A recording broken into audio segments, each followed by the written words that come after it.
네, 출발 징수 아이돌 2부 순서를 이어가겠습니다. 저희 프로그램 KT올레 IPTV로도 함께 하실 수 있습니다. 많은 시청 부탁드립니다. 먼저 2부의 주요 코너들입니다. 네, 김동섭의 마켓 포인트입니다. IM투자증권 김동섭 이사가 글로벌 주요 이슈 분석과 필승 투자 전략을 세워드립니다. 네, 수급으로 보는 시장에서는 신한 PW의 압구정센터 박재민 PB팀장과 함께합니다. 이슈 정보하기에서는 동양증권의 김동공 대리와 함께 이번 주 증시 분석하고요. 정체에 빠진 대기업의 코스닥 시장 상장 계열사에 대해서 자세히 듣겠습니다. 김재열의 키포인트에서는 오전장을 정리하고 효과적인 오후장 전략을 함께 고민합니다. 네, 먼저 이 시각 시장 흐름을 자세히 정리해 보겠습니다. 시황센터의 김혜영 캐스터입니다. 네, 시황센터 김혜영입니다. 지난 주말 뉴욕 증시는 큰 폭의 하락으로 장을 마쳤습니다. 이후 정상회의에 대한 실망감과 기업의 실적 부진이 더해져 악재로 작용했는데요. 이 같은 여파는 오늘 우리 증시에도 하락 흐름을 보이고 있습니다. 하지만 이번 주 있을 FOMC 회의와 애플의 실적 발표를 앞두고 증시를 좀 더 주목해봐야 할 것 같은데요. 오늘 하락으로 출발한 코스피 지수, 현재는 1.19% 하락으로 1920선에서 거래 중입니다. 이어서 수급 상황 살펴보겠습니다. 외국인이 사거래일째 매도세를 보이면서 지수 하락을 이끌고 있는데요. 오늘은 기간까지 매도세를 더하면서 지수 하락을 부추기고 있습니다. 반면 개인은 525억 원 정도의 매수 우위를 나타내고 있습니다. 이어서 코스닥 지수 살펴보겠습니다. 최근 단기 급등에 따른 차익 실현 매물이 나오면서 약세 흐름을 이어가던 코스닥 지수, 지난 금요일에는 대장주인 셀트리온이 급등하는 모습을 보이며 상승으로 장을 마쳤는데요. 오늘 코스닥 지수는 하락으로 장을 출발했습니다. 현재는 0.57% 하락하면서 515선에서 거래되고 있습니다. 이어서 수급 상황 살펴보겠습니다. 오늘 개인과 기관이 동반 매수세를 나타내고 있는데요. 하지만 외국인의 매도 우위로 지수를 방어하는 데는 역부족인 것으로 보입니다. 이어서 환율 살펴보겠습니다. 오늘 환율은 상승으로 장을 출발했습니다. 이후 정상회의에 대한 실망감과 미국 기업의 실적 부진 여파로 달러화가 강세를 나타내고 유로화 역시 조정 흐름을 보이면서 환율의 상승을 부추긴 것으로 보이는데요. 현재는 2원 50전 오르면서 1105원 80전에 거래 중입니다. 이어서 코스피 시가총액 상위 종목 살펴보겠습니다. 하락 흐름을 이어가고 있습니다. 대장주인 삼성전자는 이틀째 약세 흐름을 이어가면서 현재는 130만 원 선을 내준 모습입니다. 현대차 역시 1% 이상의 하락 흐름을 보이고 있고요. 현대모비스와 기아차도 1% 이상의 하락 흐름을 이어가고 있습니다. 다음 장 살펴보겠습니다. 다음 장 역시 모두 다 약세를 보이고 있는데요. 삼성생명이 0.65% 약 보합권에서 거래 중입니다. 현대중공업 역시 2% 이상의 하락 흐름으로 현재 24만 1,000원에 거래가 되고 있고요. 신한지주와 SK하이닉스 역시 1% 이상의 하락 흐름을 이어가고 있습니다. 이어서 코스닥 시가총액 상위 종목 살펴보겠습니다. 셀트리온은 0.53% 지난주 급등과 달리 약세 흐름을 이어가고 있고요. 파라다이스는 오늘 3%가 넘는 상승 흐름으로 주당 600원씩 오른 모습입니다. CJ 오쇼핑과 다음 SM은 강보합권에서 거래 중입니다. 다음 장 살펴보겠습니다. SK브로드밴드가 1% 이상의 하락 흐름을 나타내고 있고요. CJ는 눈에 띄는데요. 3%가 넘는 하락 흐름을 보이며 8만 원에 거래되고 있습니다. 동서 역시 0.15% 약 보합권에서 거래되는 모습입니다. 이 시각 특징 업종 및 테마 업종 살펴보겠습니다. IT주 주가가 동반 하락 흐름을 보이고 있습니다. 간반 기업의 실적 부진으로 하락한 미증시의 폭락과 외국인의 매도세가 들어왔기 때문인데요. 삼성전자가 약 보합권에서 거래 중이며 주당 11,000원씩 떨어진 모습입니다. LG디스플레이도 1.36% 하락 흐름, 삼성전기와 삼성 SDI도 1%가 넘는 하락 흐름을 이어가고 있습니다. 코스피 지수가 1920선까지 밀리면서 증권주 역시 하락 흐름을 보이고 있습니다. 증시 약세와 함께 증권주에 대한 투자 심리가 위축된 것으로 보이는데요. 대우증권과 우리투자증권이 2% 넘는 하락 흐름을 보이고 있고 일해에셋증권과 키움증권 역시 1% 넘는 하락 흐름을 이어가고 있습니다. 건설주들이 3분기 실적에 대한 우려감에 더불어 동반 약세를 나타내고 있습니다. 현대건설이 2% 넘는 하락 흐름을 보이며 주당 1,700원씩 떨어지고 있고요. GS건설이 3% 넘는 하락 흐름, 대림산업과 삼성물산 역시 2% 넘는 하락 흐름을 이어가고 있습니다. 방산주들이 동반 상승하는 모습을 보이고 있습니다. 탈북자 단체들이 오늘 임진각에서 대북 전단을 살포한다는 소식이 전해지면서 이러한 전단 살포를 빌미로 북한군과 군 당국의 군사적 긴장감이 고조되고 있기 때문인데요. 휴니드는 3% 이상의 상승 흐름, 빅텍과 스페코는 5%가 넘는 급등세를 보이고 있습니다. 한솔홈데코와 이건창호는 상한가를 나타내는 모습입니다. 탈북자 단체들이 이날 대북 전단을 살포하기로 하면서 남부 경합주 주가가 약세를 나타내고 있습니다. 현재는 하락 흐름을 보이는데요. 성도전기와 광명전기가 2% 넘는 하락 흐름, 이화전기 역시 4% 넘는 하락 흐름을 보이고 있습니다. 한국이 환경 분야의 세계은행으로 불리는 녹색기후기금을 인천 송도에 유치하기로 했다는 소식이 전해지면서 관련주들이 급등세를 나타내고 있습니다. 이건산업과 한솔홈데코, 글로벌 SM이 14%가 넘는 상한가를 나타내고 있고요.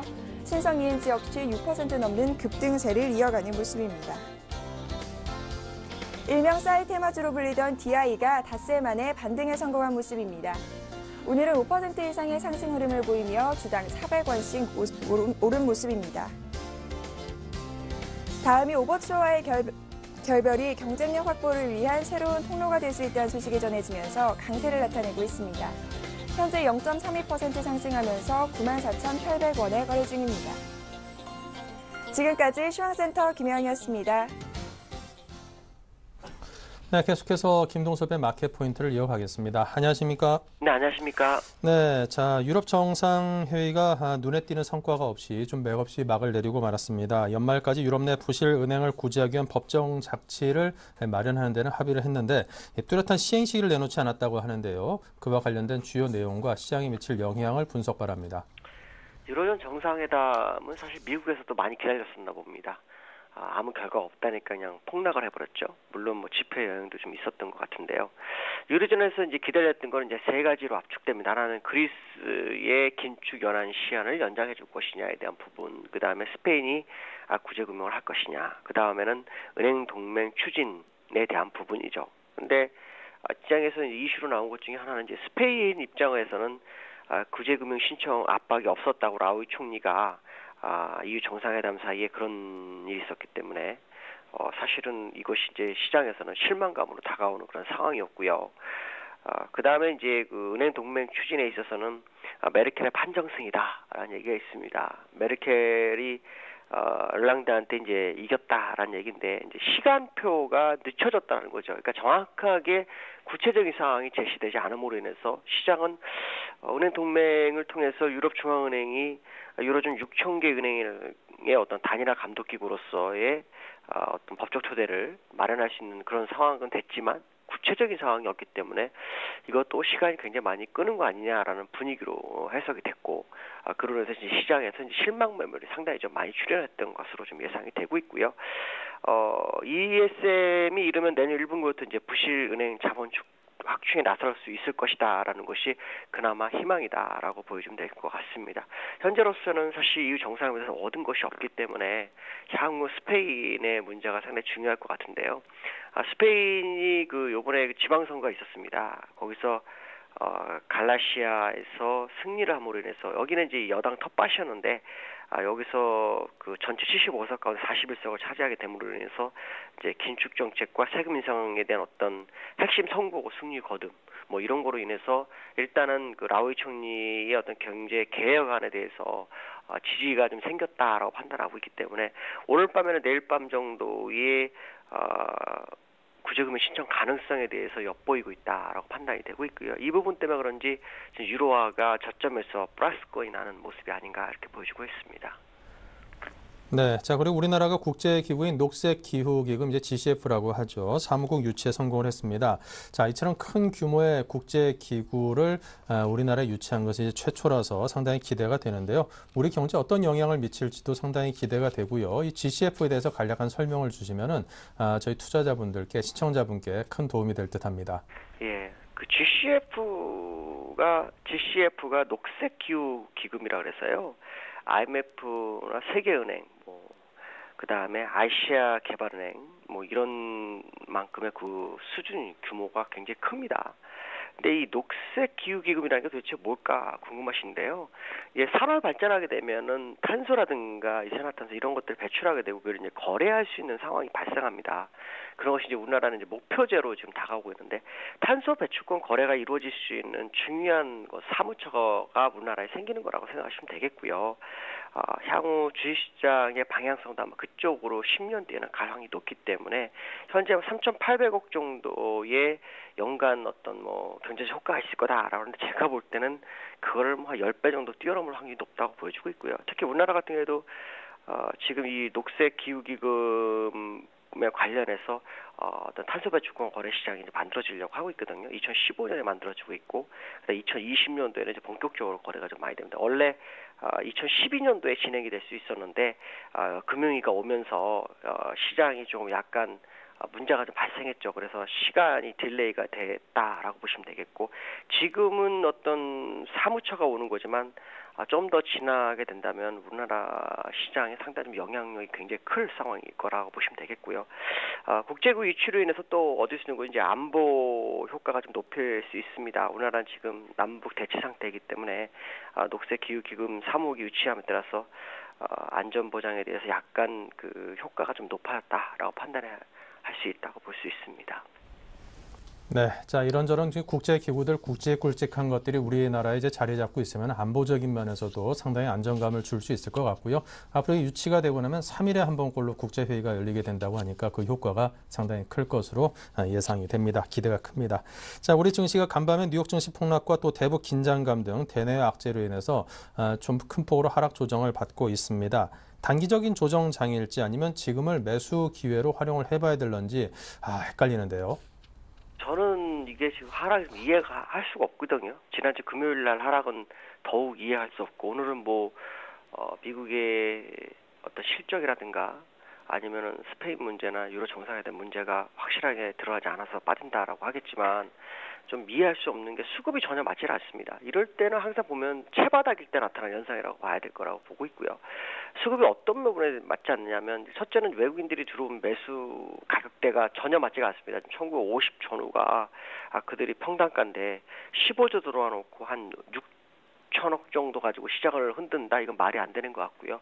그렇게 되면 손해가 엄청 커지기 때문에 패닉이 올 수 있습니다. 그들이 버리면. 그런 상황이 아니라고 판단이 쓴다면 지금은 정말 바닥 중에 바닥일 수 있다라고 판단하고 있고요. 그 다음에 우리나라 기관들입니다. 기관들이 여기는 무조건 진입하는 자리입니다. 얼마 전에 한 일주 전부터 제가 말씀드렸었는데 결국 기관이 진입을 했죠. 지금 딱 그 자리다. 그러니까 결국 기관들의 매수세가 계속 진입이 되는지 확인하시면서 접근하시면 될 것 같고 특히 연기금이 단기 매매 차익의 어떤 반환 제도에서 자유로워졌기 때문에 그들의 움직임에 관심을 좀 보시면 될 것 같고요. 여기서는 물량을 버릴 이유가 전혀 없다라고 보시면 될 것 같습니다. 네, 자 알겠습니다. 지금을 어느 정도 좀 매수 기회로 활용해 볼 수 있다는 뜻으로 이해를 해봐도 됨직 싶습니다. 자, 지금까지 IM투자증권의 김동섭 이사였습니다. 감사합니다. 네, 감사합니다. 네, 자 신한 PWM 압구정센터 박재민 PB팀장도 연결합니다. 안녕하세요. 네, 안녕하세요. 네, 시장의 흐름 또 주체별 수급 상황 정리해 보죠. 네, 오늘 수급상은 사실 미국이 금요일 날 이제 옵션 만기일도 마감을 했고요. 많이 하락을 했습니다. 구글 실적이나 그리고 이제 GE 그리고 마이크로소프트 이런 기술주들의 실적 악화가 결국엔 매물을 상당히 불러일으킨 지난주 마감이었는데요. 오늘 국내 시장 사실 반영이 되면서 1910선에서 일단 시작을 했습니다. 시가가 1910이었고요. 그래도 저가는 1910이 깨지지는 않았습니다. 그리고 저가에서 지금 11포인트 정도 올라온 상황인데요. 오늘 사실 아마 아침에 저가가 나왔다고 이렇게 판단이 들고 있습니다. 일단 외국인이 좀 많이 팔지는 않습니다. 그리고 지난주부터 좀 특징적이었던 게 수요일부터 금요일까지 화학업종을 1,800억을 샀고요. 물론 LG화학이 이제 지난주 금요일날 실적 발표, 예상에 좀 거의 부합하는 실적 발표를 했지만 단기적으로 들어온 게 오늘 물량이 좀 빠지면서 3%대 하락은 나오는 것 같지만 외국인이 어쨌든 많이 모았다는 거 그리고 오늘도 시티그룹 창구 통해서 외국인 매수는 일단 들어오고 있다는 거 좀 관점을 가져야 될 것 같고요. 일단 기간이 지난주 내내 7천억 가까이 샀습니다. 한 주 동안. 연기금이 주체 세력이 됐었고요. 3,300억 정도. 그리고 프로그램 물량 국가 차익 쪽에서 상당히 좀 들어왔었고 투신도 주간 단위로는 매수, 순매수에 일단 임했었다. 오늘은 투신이 좀 팔고 기금은 좀 사고 있고 그리고 국가는 프로그램 물량이 매도가 나오고 있는데요. 기관도 많이 파는 물량은 아닙니다. 기본적으로 현물 스탠스 쪽에서 개인이 646억을 사고 있지만 일단은 개인이 사는 건 사실 그다지 좋은 수급은 아닌데요. 근데 어쨌든 저가에서 개인이 사려는 일단 그것은 인정해야 될 걸로 보고 있고요. 외국인이 얼마나 더 파느냐가 가장 관건인데 그렇게 많이 팔 것 같지는 않습니다. 어쨌든 국내 기업들도 이번 주부터 어닝 시즌에 본격 임박을 했는데요. 사실 그런 여파로 좀 수급적으로 악화될 수는 있다는 점은 있겠지만 좀 상당히 선반영 됐다는 점을 좀 명심하시고 지수가 1910선에서 오늘 20선 이렇게 엎치락 뒤치락 하고 있는데 이 정도면은 거의 뭐 다 내려온 거 아닌가 개인적으로 좀 생각을 하고 있습니다. 업종별로 코스닥 지수도 좀 체크를 해보면요. 사실 외국인은 오늘 좀 매도를 하고 있고요. 기관은 28억, 개인이 5억 정도 매수를 하고 있습니다. 그래서 코스닥 업종도 하락이 좀 많고요. 오락문화 서비스나 뭐 의료정밀기기 일부 업종, 방송 서비스 일부 업종을 제외하고선 전 업종이 코스피처럼 지금 하락 중인데요. 일단 수급적으로 뭐 그다지 어쨌든 나쁘지 않고 금요일 날 개인의 제가 말씀드렸을 때 금요일 날 개인이 많이 달라붙기보다 순매가 나오는 게 좋다고 말씀드렸는데 개인이 180억 정도 순매수했다가 한 200억 정도 넘게 그날 미수 물량 전날 들어온 거랑 그리고 신용 물량 이런 것들이 좀 많이 단기적으로 정리가 됐습니다. 그래서 코스닥 하락도 일단락 좀 정리되는 분위기고요. 물론 이제 미국발 그 나스닥 지수가 더 많이 빠지는 점 그리고 기술주들 반도체 이런 업황이 안 좋아진다는 점이 코스닥에 대한 심리를 좀 더 악화시킬 수는 있어서 아마 자율 반등은 좀 힘들고 좀 더 하락이 나온 다음에 더 반등이 나오지 않을까 생각이 드는데 일단 그런 면에서 수급적으로는 코스피는 조금 더 자유로워졌다 이렇게 좀 해석을 할 수 있겠고요. 그리고 결국엔 이번 주에 스페인 관련 이슈, 스페인 지방선거가 끝났죠. 주말 사이에 끝나면서 결국엔 전면적인 구제금리 신청은 초읽기로 들어가지 않았나.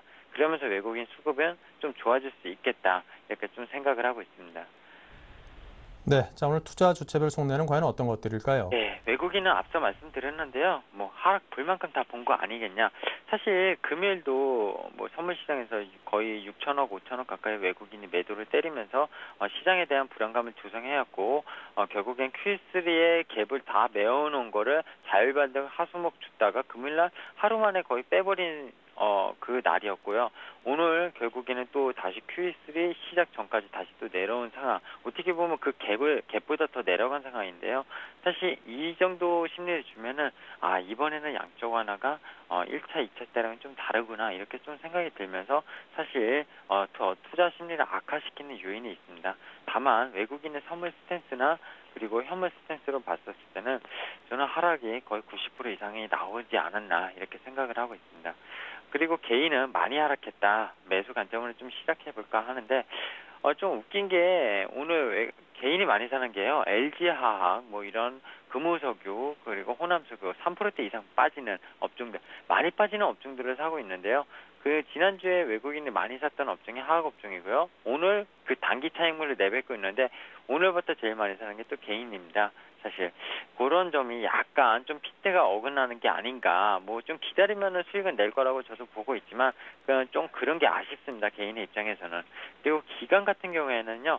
지난주 산 거 다 물렸네. 젠장 어떡하나 이렇게 하지만 저는 기관이 그렇게 생각한다고 이렇게 말을 얹었지만 잘했다고 봅니다. 연기금 오늘도 사고 있고요. 어쨌든 연기금이 지금 1900선 위에 예전 같았으면 1900선 위에서 연기금이 잘 기금을 사지 않았었습니다. 근데 요새는 지수에 아주 방어적 역할을 돈독히 하고 있습니다.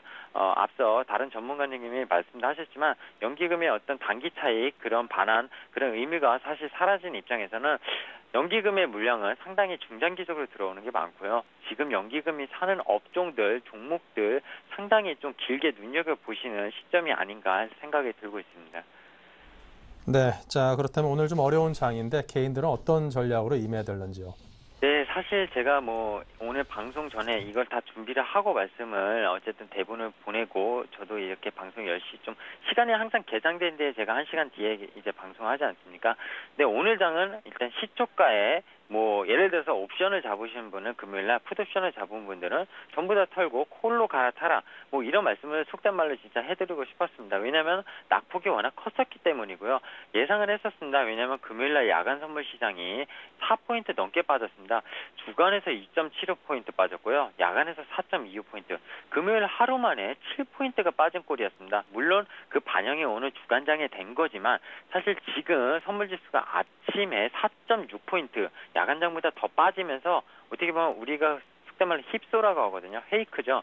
가짜인데 많이 빠져서 투자 심리 악화시키면서 개인들이 하방 국면이구나 풋옵션으로 몰리게 하면서 결국엔 지수를 지금 선물을 아침 대비 거의 50% 이상 끌어올렸습니다.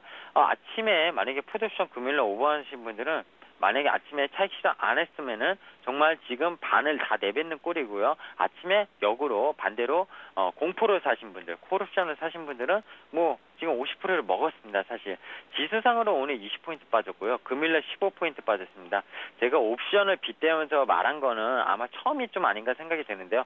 요새 장이 왜 선물 옵션을 좀 위주로 제가 항상 말씀을 드리냐면 국내 시장, 뭐 선물 옵션 파생 시장에서 뭐 전 세계 1, 2등을 하는 시장입니다. 요새는 2011년, 2012년 거의 1등을 하고 있고요. 그 다음 가장 높은 시장이 어디입니까? 독일 유렉스 시장입니다. 그 다음 시카고 상품거래소 미국 시장이고요. 이 모든 메커니즘이 다 해외에서 왔고요. 우리나라 시장이 거래량이 워낙 많다 보니까 당연히 외국인들 주체 세력이 이쪽에서 수익을 현물보다 더 많이 먹으려고 할 수밖에 없습니다. 그 기본적인 거는요. 현물은 장기 그러니까 외국인이 현물을 기본적으로 들어오면 3개월, 6개월 이렇게 보는 게 아니라 1년, 2년을 볼 때가 많습니다. 근데 파생시장은 어떻게 됩니까? 3, 6, 9, 12 선물은 분기에 한 번씩 들어오고 옵션 시장은 한 달에 한 번씩 돌아옵니다. 그리고 그 옵션 시장에 매월 시작할 때마다 프리미엄이 가장 많이 붙기 때문에 매도 포지션을 갖고 외국인이 가장 많이 먹었습니다. 그냥 시간 가치만 먹어도 외국인은 논할 수 있는 시장이 옵션 시장이고 그 다음이 선물 시장입니다. 그렇기 때문에 이런 시장을 말씀을 안 드릴 수가 없는 거고요. 최근의 장세는 어쨌든 선물 옵션 시장에 의해서 돌아가는 현물 수급이 계속 진행이 된다고 말씀을 드렸습니다. 웹도둑 현상이라고 아마 들어보셨죠. 계속 웹도둑 현상이 거의 그 장을 90% 이상을 끌고 가고 있기 때문에 선물 옵션 시장을 제가 분석을 해드려야지만 분명히 현물 시장을 볼 수 있기 때문에 왜 저 친구는 선물 옵션만 말할까 이렇게 좀 이해하시지 마시고 이해가 좀 안 되시더라도 좀 약간 이해 쉽게 좀 말씀을 드리고자 합니다. 결국에는 오늘 장은 바닥을 찍었다고 봅니다. 그리고 선물 차트로든 뭐 보면은 120일 이평선이라고 합니다. 거기 일봉 차트를 보면 오늘 깨졌다가 아까 힙소라고 했는데 오늘 양봉을 만들고 있습니다. 오늘 선물지수 254 이상에서 거의 끝날 걸로 저는 예상을 하고 있고요. 그렇게 되면 지수는 10포인트 내외로 거의 끝날 겁니다. 마이너스. 그러면 정말 긍정적이 되는데요. 어떻게 보면 쓰리바닥이라고 했습니다. 그 드라기 발언 이후 그리고 버냉키 발언 이후 계속 지지선을 찍고 올라가고 하다가 이번이 세 번째인데 이 지지 라인이 올라가게 되면은요 상당히 수급적으로나 차트상으로 상당히 좋게 되고요. 그리고 지금 가장 중요한 뉴스 뭡니까? 스페인 이 지방선거가 여당의 출구조사가 여당이 거의 압승으로 끝났습니다. 나우이 총리가 그동안 계속 국채금리가 내려가서 10년물 국채금리가 내려가서 우리 구제금리 필요 없다 말을 했다고 하지만 사실 그게 아닙니다. 모든 국가들은 정치적 그런 이슈가 있기 때문에 그런 거에서 놀아나는 거고요. 지금 이제 스페인은 그런 정치적 이슈가 끝났기 때문에 전면적인 구제금융 받을 가능성이 상당히 커졌습니다. 저는 초읽기에 들어갔다고 보고 있고요. 그리고 내일 모레 FOMC 회의가 있는데요. 지난달에 9월 13일 날 버냉키가 Q3 발언 이후에 한 달이 좀 넘게 지났는데요. 그거에 대한 지지 발언이 분명히 있을 거고요. 내일 또 밤에 드라기가 유럽 그 중앙은행 총재가 무제한 국채 매입에 대해서 추가 발언을 할 예정입니다. 여기에 이쯤에 와서 안 좋게 발언할 것이다. 그렇게 예측할 이유는 전혀 없다고 봅니다. 저는 오늘 바닥 찍었다고 보고요. 가대 업종들 그리고 자막에 나갔을 텐데요. 시장은 때로는 공포감에 매수할 수 있어야 된다고 생각을 합니다. 지수가 지금 2000선에서 내려온 게 90포인트 가까이 오늘 빠졌었고요. 이제 벌써 마이너스 10포인트, 선물지수 말씀드린 254에 다가오고 있습니다. 오늘 기술적 반등은 뭐 여기까지일 수 있겠지만 화학업종, 정유업종, 그리고 원자재, 철강 이런 업종들 제가 분명히 가대 낙폭 업종들 유동성 랠리에 동참할 수 있다고 말씀드렸고요. 오늘 지수가 낙폭이 컸는데도 마지막으로 말씀드리고 싶은 건 원화 강세가 최근에 지속됐는데 오늘 원화 약세 꼴랑 2.3원 올라갔습니다. 외국인이 자금 별로 안 뺀다는 겁니다. 국내 시장에서. 그리고 뭐 녹색기후연금, 뭐 GCF 이런 거 호재들이 많이 들어오고 있는데 그런 거 표면적으로 좀 보시지 마시고요. 그냥 지금 현 상황 유동성 장세가 왜 펼쳐질 수 있는지 그런 것을 거시적으로 좀 보시면은 분명히 주식시장은 지금 답이 나온다고 보고 있습니다. 네, 오늘은 여기까지 좀 말씀을 드리겠습니다. 네, 잘 들었습니다. 지금까지 박재민 PB팀장이었습니다. 감사합니다. 네, 감사합니다.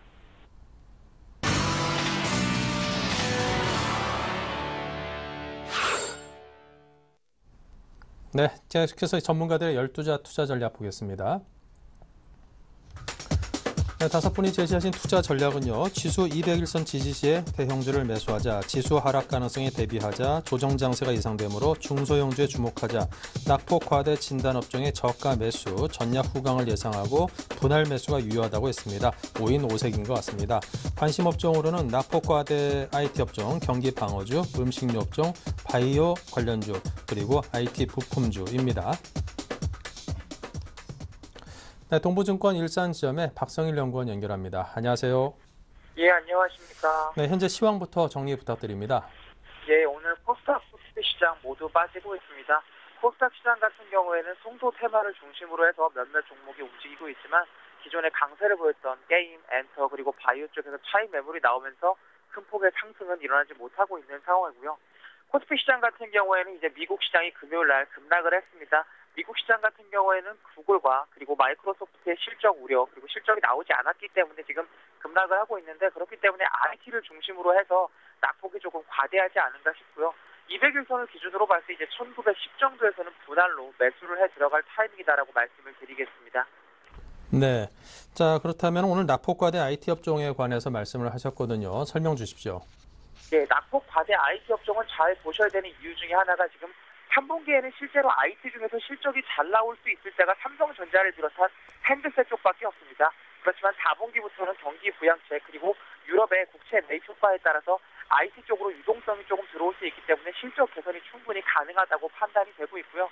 그렇기 때문에 지금 현재 낙폭이 과대할 때마다 대형주는 200일선을 기준으로 매수를 분할로 해 들어가시는 게 맞다고 말씀드리겠고 실제로 200일선을 하회한다고 하더라도 현재 원화가 강세를 보일 수 있을 만큼 외국인 수급이 상당히 좋은 상황이기 때문에 쉽사리 빠졌다고 하더라도 금방 회복할 수 있을 만한 체력이 있습니다.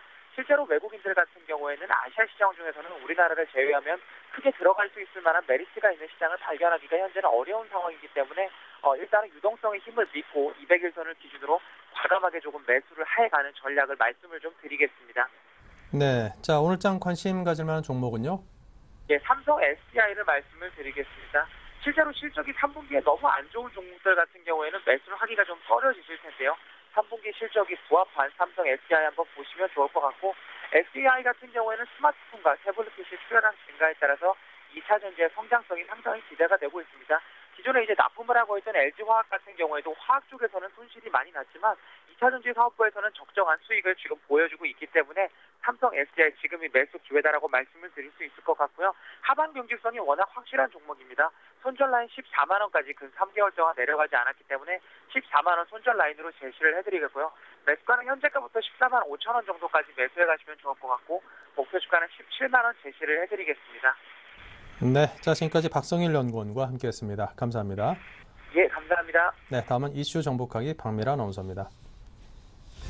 안녕하세요. 이슈 정복하기 박미라입니다. 오늘의 주요 이슈들 함께 정리해보겠습니다.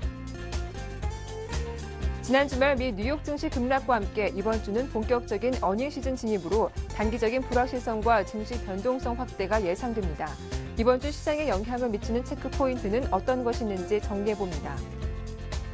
2개월 넘게 지속된 중소형주 랠리가 기관의 차익 실현으로 지난주 종지부를 찍었지만 여전히 종목 찾기는 지속되는 모습입니다. 기관은 게임과 엔터주에 대한 매수를 멈추고 IT 중소형주를 담고 있는 상태입니다. 금융위기 이후 한국 경제 대기업 의존 현상이 심화됐지만 대기업의 코스닥 시장 상장 계열사는 정체에 빠져 있는 것으로 나타났습니다. 코스닥의 수입이 부진해진 원인을 점검해보고 자세한 투자 전략도 들어보겠습니다. 네, 이슈 정복하기 오늘 순서는 동양증권 김동공 대리와 함께하겠습니다. 안녕하세요. 네, 안녕하세요. 예, 한 주를 시작하는 월요일장입니다. 미국에서는 이번 주 기업들의 실적 발표가 절정에 달하는데요. 게다가 주요한 경제 지표와 이벤트도 예정이 돼 있고요. 이번 한 주 살펴봐야 할 체크 포인트는 어떤 것들이 있을까요? 네, 지난주 코스피는 주간 기준으로 0.54포인트 상승을 했습니다. 지난 주말 미국 국제 신용평가사인 스탠다드 퓨어스의 스페인 국가 신용 등급이 강등이 되었고 한국과 미국 주요 기업의 3분기 실적 부진 우려 등으로 코스피는 주초 1920선까지 하락을 했지만 이후 미국의 산업 생산 그리고 중국의 올해 3분기 국내 총생산 성장률 등 경제지표 호조와 그리고 스페인의 구제금융 신청 가능성 등대로 코스피는 1950선을 웃돌았습니다. 미국의 주택시장 지표가 개선된 점과 그리고 무디스가 스페인 신용 등급을 강등시키지 않고 등급 전망만 부정적으로 낮춘 점 등은 코스피의 낮춘 점 등이 코스피의 상승세를 지속시켰습니다. 그러나 주 후반 미국의 신규 실업수당 청구 건수가 상승해 고용 경기 회복에 대한 우려가 커졌고 구글이 부진한 3분기 실적 발표를 한 점 등으로 코스피는 약세를 나타내고 있습니다. 지난주 개인은 3,139억 원 팔았고 외국인은 3,472억 원을 내놨습니다. 반면 직전주부터 6거래일 연속 사자세를 이어온 기관은 지난주 7,020억 원을 사들였습니다. 이번 주는 그동안 부진에서 벗어나 회복세를 시도할 것이라는 조심스러운 예상이 이어지고는 있지만 탄력적인 상승을 기대하기는 여전히 힘들다라는 게 중론으로 좀 생각이 됩니다. 주말 유럽연합 정상회의에서 유럽 주요국의 올해말 단일은행 감독기능을 설립하기로 했지만 스페인 은행에 대한 구제금융 지원의 구체적인 일정을 확정하지 못하면서 실망감이 커졌다는 점도 이 같은 전망에 힘을 좀 실어주는 것으로 볼 수가 있습니다. 이번 주 대외적으로는 미국에서 대선 전 마지막 FOMC가 열리며 3분기 미국 GDP 증가율도 발표가 됩니다. 오는 25일 애플의 실적 발표를 비롯해서 S&P 500에 포함된 155개의 기업이 실적 발표를 하면서 어닝 시즌은 절정으로 치닫습니다. 이번 주 FOMC에서 새로운 정책이 도입될 가능성은 낮지만 기존의 확장적 통화 정책을 옹호하는 발언이 나오면서 경기 부양의 의지를 이어갈 것으로 예상이 됩니다. 이는 시장의 반등을 이끌 수 있을 것으로 좀 전망이 됩니다. 글로벌 유동성 측면에서도 양호한 여건이 형성된 이후 유럽 이슈가 지지부진함에도 불구하고 펀드로의 자금 유입상 안정성이 훼손되지 않고 있어서 외국인 매수세의 복귀 가능성도 기대가 될 것도 같습니다. 하지만 미국 대선을 앞두고 재정 절벽 이슈가 여전하게 남아있고 유럽 역시 스페인이 구제금융을 신청하더라도 실제 시행 기간까지는 다소간의 시간이 소요되는 만큼 불확실성의 청산으로 보기는 어렵다는 한계는 인정해야 될 것 같습니다. 그리고 3분기 실적 시즌을 맞아 글로벌 주요 기업들의 실적 개선이 더디다는 점도 부담입니다. 국내 증시 역시 본격적인 실적 시즌에 돌입하는데 밸류에이션 매력은 여전히 높습니다. 하지만 전반적인 실적 전망치가 하향 조정되고 있어서 낮은 밸류에이션만으로는 아직까지 좀 부족한 상황이지 않나 싶습니다. 다만 애플의 아이패드 미니 출시에는 실적 발표로 애플 효과에 대한 기대감이 고조될 것이라는 기대감은 좀 여전할 듯 보입니다. 국내 기업 가운데서도 이번 주 실적 발표가 예정되는 삼성전기, LG전자 등 스마트폰 관련주들의 3분기 이익 전망치는 최근 상향 조정 중이어서 국내 IT주에 대해서 국내 IT주들에 대해 긍정적인 파급력이 기대되고 있습니다. 국내 증시의 반등 국면이 지속될 경우 애플 윈도우 효과의 수혜가 예상이 되는 IT 그리고 스페인 구제금융 현실화 가능성을 반영할 만한 조선은행주들 중심의 대응이 좀 유리할 것으로 보입니다. 네, 지난주 코스닥 쪽에서 기관이 하루 만에 900억 원 물량의 큰 규모의 매도 물량을 내놓은 적이 있습니다. 그 이후 중소형주 랠리가 끝난 것이 아니냐 하는 우려도 나왔었는데요. 그럼에도 불구하고 중소형주 매수세가 계속 이어지고 있다고요? 네, 2개월 넘도록 지속되었던 중소형주 랠리가 기간의 차익 실현으로 지난주 종지부를 찍었지만 여전히 종목 찾기는 지속되고 있는 모습이다라고 볼 수 있을 것 같습니다. 특히 조정을 이끌었던 기간의 입맛이 게임 엔터주에서 중소형 정보기술, 그러니까 중소형 IT주로 바뀐 것이 이제 눈에 띄는 상황입니다. 21일 코스닥 시장에 따르면 8월 1일부터 지난 10일까지 15.45% 치솟으며 중소형주 장세가 연출이 됐습니다. 게임 국내 엔터주뿐만 아니라 일부 테마주까지 매수세가 유입되면서 주가가 단기간에 100%를 넘게 치솟는 종목들이 속출을 하고 있는 상황입니다. 시장 흐름을 바꾼 것은 기관의 매물입니다. 기관은 지난주 총 1,650억 원이 넘는 매물을 쏟아내면서 지수 하락을 이끌었고 코스닥은 한 주 만에 무려 3.9% 하락하며 지난 9월 13일 수준으로 주저앉았습니다. 특히 SM, 컴투스, 파라다이스 제닉, YG엔터, 컴투스 등 코스닥 시장의 중소형 주도주들을 집중적으로 차익하며 지수를 끌어내렸습니다. 눈길을 끄는 것은 기관이 지난주 코스닥 시장에서 대규모 차익을 쏟아낸 가운데 매수한 종목들입니다. 지난주 15일에서 18일까지 기관이 코스닥 시장에서 매수한 종목은 ELK, 덕사나이메탈, 실리콘웍스, 파트론 등 중소형 IT주들이 줄을 이뤘습니다. 이는 순매수 상위 10개 종목 중에 IT주가 7곳이나 되고 이들의 주가는 지수 급락 속에서 상승하거나 선방하는 모습을 보였습니다. 실제로 순매수 1위 종목인 ELK는 지난주 시장 약세 속에서도 21% 넘게 치솟았습니다. 기간의 기존 주도주들 차익하는 과정에서도 지난주 내내 순매수를 기록하며 주가를 끌어올린 것입니다. 한 주간 순매수 규모가 140억 원을 넘어서고 있습니다. 덕사나이메탈도 기간에 러브콜이 몰렸습니다. 지난주에만 74억 원 순매수가 유입이 됐고 주가는 지수 하락에도 한 주간 보합으로 마감을 했습니다. 주가가 내리막을 걷던 실리콘웍스도 지난주 기간의 매수세가 유입되며 방향을 틀었습니다. 지난 8월 20일 고점으로 23% 넘게 하락했던 실리콘웍스의 주가는 51억 넘게 몰렸던 기간의 매수세에 5% 이상 상승한 것입니다. 특히 기간은 ELK, S맥, 멜파스 등 디스플레이 패널주에 대해 집중적으로 매수를 했습니다. 태블릿 PC 시장의 성장에 따른 기대감 때문이었는데요. 첫 번째 이슈에서 말씀드린 것과 같이 아이폰 실적 발표에 따른 그래서 애플 관련된 중소형 IT주들에 대한 관심이 조금 이번 주 시장에는 좀 필요하지 않을까 그렇게 평가가 됩니다. 네, 끝으로 금융위기 이후 한국 경제의 대기업 의존도는 심화됐지만 코스닥 시장의 부진은 면치 못하고 있습니다. 특히 잘 나가는 모기업과 달리 코스닥에 상장되는 계열사는 부진한 모습을 보이고 있다고요. 네. 금융위기 이후 한국 경제 대기업 의존성이 심화됐지만 대기업의 코스닥 상장 계열사는 정체성에 빠져 있는 것으로 나타나고 있습니다. 대기업 계열사 매출이 제자리 걸음을 걷고 있습니다. 45개 상호 출자 제한 기업 집단의 코스닥 계열사 37개사의 실적을 분석한 결과 상반기 총 매출액은 8조 641억 원, 영업이익은 3,754억 원으로 집계가 됐습니다. 매출은 전년 같은 기간 비교했을 때 10.7% 늘었지만 영업이익은 대략 13.1% 감소한 수준입니다. 같은 기간 801개 코스닥 기업의 매출액과 영업이익은 5.6%, 1.2% 증가를 했습니다. 금융위기 이후로 살펴보면 매출액 역시 정체된 것이나 다름이 없습니다. 2008년 이후 대기업의 코스닥 계열사 매출액은 꾸준히 7조에서 8조 원을 오르내렸습니다. 기업별로 살펴보면 2007년 11월 SK그룹에 피인수된 SK브로드밴드는 2007년과 2008년 1조 7천억에서 1조 9천억 원의 매출을 내다가 2010년과 지난해엔 2조 1천억 원에서 2조 3천억 원의 매출액을 기록했습니다. 꽤 많이 늘어난 수준이지만 계열사 합병 효과 등이 있었음을 감안하면 만족하기 어렵습니다.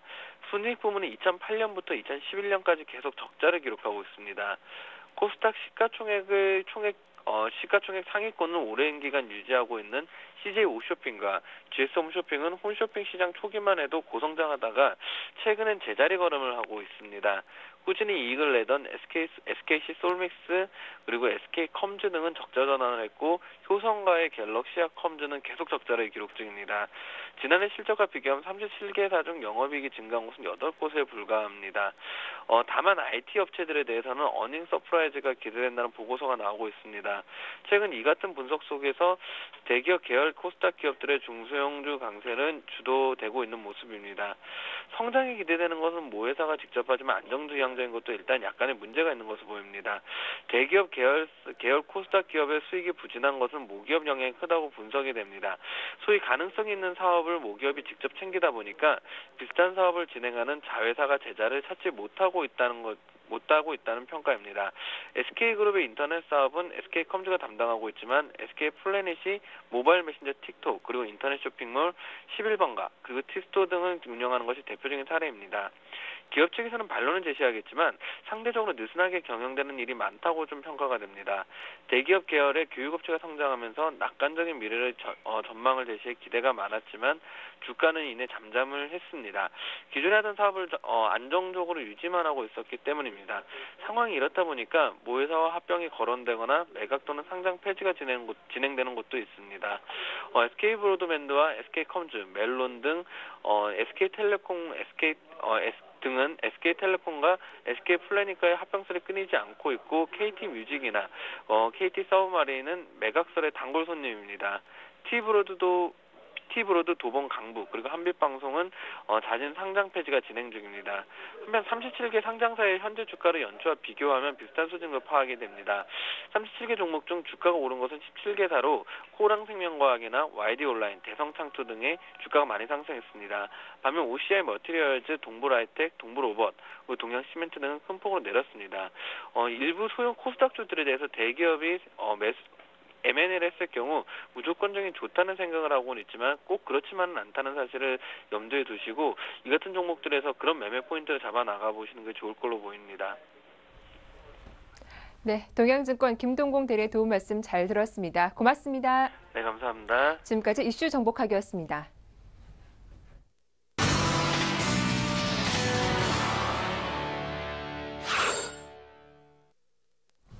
네, 리딩투자증권의 우성재 팀장 연결해봐야죠. 안녕하십니까?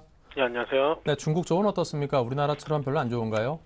예, 오늘 중국 약세 움직임 보이고 있습니다. 하지만 우리나라 증시처럼 큰 폭의 급락을 나타내진 않고 있는 상황인데요. 현재 상하이 종합주가지수 0.40% 하락한 2119.89포인트의 장 움직임 보이고 있습니다. 시장에서의 관망심리 좀 많이 커지고 있고 매도 물량 또한 꾸준히 출현하고 있는 모습을 보이고 있지만 2100선에서의 강한 하방 경직성에 대한 기대감은 커지고 있다고 보시면 좋을 것 같습니다. 지금 지난 증감의 지표 발표에 따르면 올 9월 7개 외국계 기관들이 QFII 자격 승인을 받아서 지금 총 53개 승인이 났다라고 발표를 했었는데요. 지금 이러한 흐름세 속에서 계속적으로 시장에서의 유망 업종으로 보이는 것은 요식업종 그리고 공공사업, 부동산 등이 외국계 기관들의 자금이 꾸준히 유입되고 있는 것으로 발표가 났습니다. 결국 이러한 3대 업종들에 대한 기대감들이 커지고 있고 기관들의 매수의 유입과 함께 시장에서의 하방 경직성을 보이고 있는 만큼 이러한 부분들 좀 염두하시고 접근하셔야 될 것 같습니다. 지금 중국 중앙은행 고문은 이제 중국 정책 완화 가능성은 여전히 높다라는 언급을 내놨었는데요.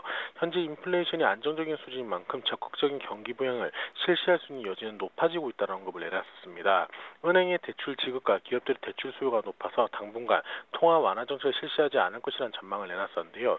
이러한 부분들이 좀 줄어들 경우 양적 완화 정책 기조로 전환될 확률이 높은 만큼 시장에서의 기대감은 커지고 있다고 보시면 좋을 것 같습니다.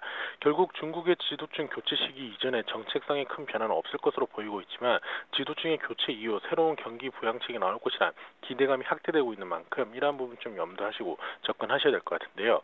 이와 함께 2013년도에는 A 증시가 25% 이상 상승할 것이라는 전망을 내놨었습니다. 개인들의 매도 물량들은 꾸준히 출현하고 있지만 QFII를 통한 외국계 기관들의 자금이 꾸준히 늘어나는 모습을 보이고 있는 만큼 이러한 부분에 따른 시장에서 유동성 확대와 함께 업종 대표주를 위주로 한 시장에서 매수가 꾸준히 유입될 확률이 높다라고 보여지고 있는 상황인데요. 결국 시장에서 이러한 것들에 따른 기대감들은 꾸준히 나타나고 있는 상황입니다.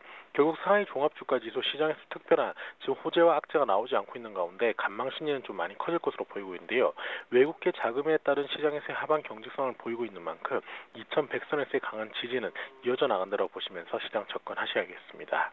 네, 지금까지 우성재 팀장과 함께했습니다. 감사합니다. 네, 고맙습니다.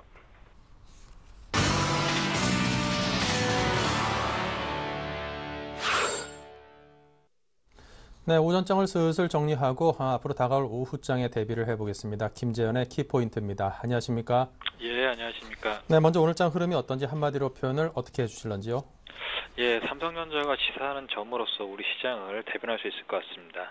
오늘 장이 약세로 시작하며 삼성전자 2% 가까이 빠졌던 주가는 현재 좀 보합권에서 머물고 있습니다.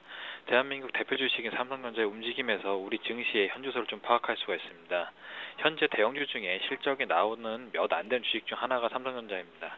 하지만 호실적을 발표한 이후에 오히려 주가는 좀 약세를 보이고 있습니다. 물론 그 폭으로 보자면은 다른 업종에 비해서 변동폭이 작고요. 상승률은 시장 수익률이 나오는 편이라 포트에선 효자 역할을 하고 있는 종목입니다. 하지만 실적이 좋음에도 불구하고 예전같이 수익이 나오지 않는 것은 시장에서 현재 줄어든 매수 여력과 외인의 공격적인 매수가 없기 때문입니다. 결국 이렇게 우량한 종목도 움직이지 못하는 시장이라면 다른 대안을 찾는 수밖에 없습니다. 상대적으로 기회가 열린 중소형주 코스닥 시장 지속적으로 강조드리지만 다시 한번 봐야 될 시점이겠습니다. 네, 자 그렇다면 오후장 전략 키워드를 통해서 정리 부탁드리죠. 예, 앞서 말씀드린 대로 중소형주 관심이 필요한 시점입니다. 지난주 코스닥 시장이 급락할 때 구조적인 문제로 외인은 돈을 뺄 수밖에 없고 그로 인해 코스닥 시장이 상대적으로 일정 부분 조정이 나온 후에는 매수가 나올 수 있다고 말씀드렸습니다. 실적과 기대감이 있는 종목을 찾기가 쉬운 때가 아닙니다. 그렇기 때문에 한번 매수가 몰렸던 종목들은 다시 또 한번 관심을 가질 확률이 높아지겠죠. 상대적으로 차익 실현으로 지금 가격이 지난주보다 많이 낮아졌고요. 다시 매수를 할 수 있는 요건이 아주 좋아졌습니다. 대표적으로 전자결제주와 화장품주, 카지노주들을 돌아가면서 다시 매수가 나올 수 있는 시점으로 지난주 말씀드렸던 중소형주 매매 요령을 한번 떠올리면서 매매를 하시길 바라겠습니다. 지난주 말씀드렸던 중소형주 매매 요령 다시 한번 좀 말씀을 드리겠습니다. 급등했던 차트에서 3분의 1 정도 하락이 나온 후에 하락이 멈춘 후 거기서 다시 상승이 나오는 시점을 매매 타임으로 잡으라고 말씀드렸었는데 만약에 3분의 1 하락폭을 넘어가는 하락이 나오면서 거래량이 폭증할 때는 그 종목은 버리시고요.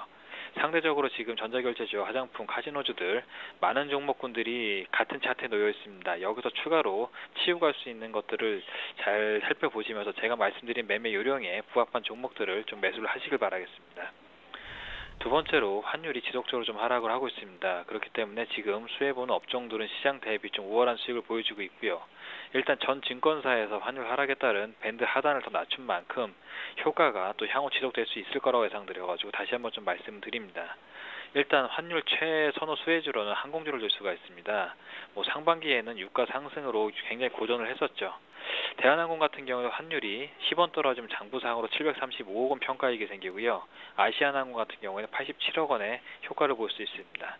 두 번째로 또 환율이 굉장히 좀 우호적인 업종으로는 여행업종이 있겠죠. 여행업종, 카지노 업종, 그다음에 또 면세점 업종이 있습니다. 지금 또 원재료를 또 수입해오는 식품 업종 같은 경우에도 굉장히 좀 좋은 영향을 미치고 있습니다. CJ 제일제당 이런 연휴에서 지금 차트가 굉장히 우세하고요. 대상 같은 경우에도 일정 부분 차익 실현 후에 추가적으로 좀 매수가 나오고 있습니다. 제가 말씀드렸던 이 두 가지 팩터 같은 경우에는 다 고점을 갱신하고 있다가 지난주 일정 부분 차익 실현 후에 다시 한번 차트를 돌리는 모습을 보여주고 있는 종목군들이기 때문에 일단 상대적으로 가격이 많이 빠져 있고요. 다시 한번 좀 매수를 하셔도 좋아 보이는 시점이기 때문에 좀 관심을 부탁드리겠습니다. 네, 자 오늘 종목에 관해서 좀 간단히 듣겠습니다. 예, 지난주에 말씀드렸던 그 MSCI MSCI 지수의 좀 두 번째 종목인 CJ 대한통운을 준비를 했습니다. 일단 차트상으로 보셔도 굉장히 안정적이고요. 그 다음에 실적 같은 경우는 업종 1위 업체로서 굉장히 실적이 좋을 것으로 예상이 되고 있습니다. 3분기 택배 물량 같은 경우는 전년 동기 대비 23% 이상 성장을 하고요. 그 다음에 또 4분기 같은 경우에는 계절적인 성수기이기 때문에 연말 밀어내기 수출입 물량 호조도 있고요. 연말 택배 물동량이 굉장히 늘어나는 기간입니다. 그렇기 때문에 3분기보다 더 좋은 실적이 예상이 되고 있습니다. 또 CJ GLS하고 합병이 대두되고 있는 만큼 지금 주가는 굉장히 시너지를 받고 있고요. 거기에 이제 MSCI까지 몇 가지로 호재가 겹친 기업이기 때문에 주가는 상당한 하방 경직성을 갖고 있고 또 오를 때는 굉장히 좀 화끈하게 올라줍니다. 지금 정도 차트가 좀 높긴 하지만 매수를 하셔도 좋아 보이겠고요. 매수가는 11만 7천 원, 목표가는 13만 3천 원, 손절가는 10만 3천 원 제시해드리겠습니다. 네, 자 이렇게 해서 김재현 차장과 함께 CJ 대한통운 들어봤습니다. 감사합니다. 감사합니다. 네, 잠시 후 11시부터는 퀵서비스 준비되어 있습니다. 상담 원하시는 분께서는 아래 번호로 참여 부탁드리고요. 저희 블로그에도 관심 가져주시기 바랍니다. 오늘 장 상황이 좀 어렵습니다. 힘내시기 바랍니다. 내일 뵙죠.